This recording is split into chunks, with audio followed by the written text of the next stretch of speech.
we are still trying to answer the question when to eco, and you've hopefully understood the reclaim lead and the tech or composition lead, and now we are taking a look into the production lead. On a very simple level, the production lead is just about having more tanks than your opponent. Of course, on a map where air is more important than tanks, it's going to be about having more air than your opponent, and on a map where navy is more important, it's going to be about having more navy than your opponent. But you can see it's always about having more. So how do you build up a production lead? Well, there are two ways. First way is you have the same number of factories as your opponent, but you had your factories earlier. So they had more time to build units, and that's why you have more units in total. And this is the temporary production lead pretty much. And the second way is you simply have more factories in total. And unless something goes wrong, it means you are going to outscale your opponent. So it's either timing or scale that is going to buy your production lead. And this is a situation where both the timing and the scale are in the favor of the blue player. So this is a very clear production lead, because the blue player went assisted triple land, so higher power setup than usually, but this is okay since the map has a lot of reclaim and a lot of mass spots, so having one extra engineer in power is fine. And there was the ACU building 3 factories assisted by 1 engineer, and the extra engineer building power allowed this engineer to assist the ACU and the other engineers to still expand. And that's how this player could get so many tanks so quickly. And his opponent simply went first land, second air, and didn't assist the second air, and instead sent the ACU to the center, possibly trying to intercept some tanks that are in the center. But the ACU is going to be slow, and if the blue player retreats his tanks early enough, they are not going to die against the ACU.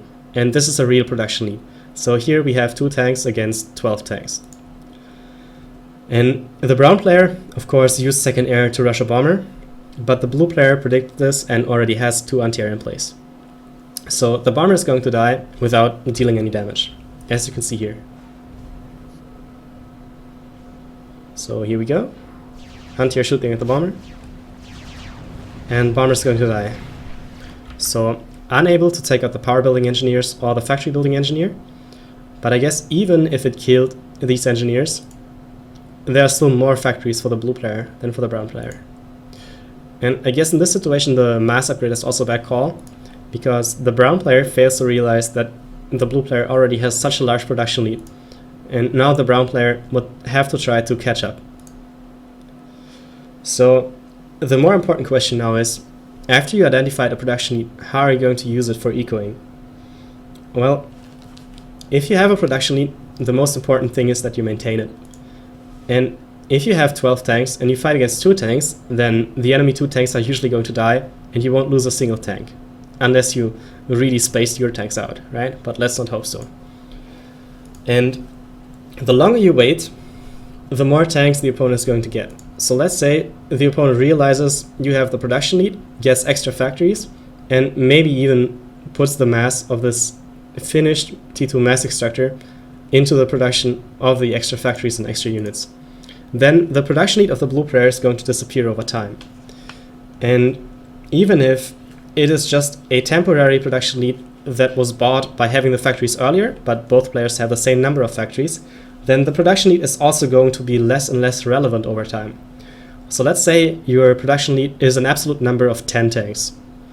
In a situation where you have 10 tanks and your opponent has 0 tanks, you can put your 10 tanks to good use. But if you wait and you let the opponent get 10 tanks, then you have 20 tanks against 10 tanks. This is still a good advantage for you, but if you wait even longer and you have 100 tanks and the opponent has 90 tanks, then it's not so clear who is going to win. Because a quick point defense can turn this around, and your opponent is going to get out alive of this battle or even win it, even though you had the production lead the entire time. So the most important thing about having a production lead is acting upon it.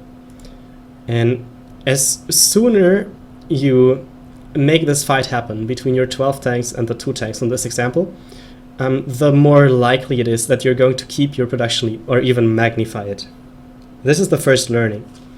And the second one would be that a production lead usually translates directly into a map control lead, right? So here you have lots of maxes on the side, and the player with less units is not going to be able to get them. Each of these maxes is worth as much as a T2 max. I have presented this argument multiple times, but I think it's a good idea to repeat it. So this produces 2 mass per second if you build it on T1. And at the same time, your opponent is going to have 2 mass less, right? Because you get 2 mass and you make sure the opponent doesn't have it, so he has 2 mass less. That's a net advantage of 4. And if your opponent simply takes up 1 max to T2, then it is going to produce 6 mass instead of 2 mass, which is also a net advantage of 4. But a T2 max is much more expensive than securing all of these maxes with a couple of tanks, right? So ecoing early on this map is not a good idea. And well, that's how you convert your production lead into a map control lead. And another factor would be converting your production lead into reclaim lead. So when you push your opponent back, and there's going to be a fight between his tanks and your tanks win, then you can usually bring engineers or your ACU to that battle and reclaim as many wreckages as you can. And this is how the production lead doesn't only pay you back in the form of a map control lead, but also in the form of a reclaim lead. So building up a production lead is usually a very safe way of winning games, unless you forget to make use of your units.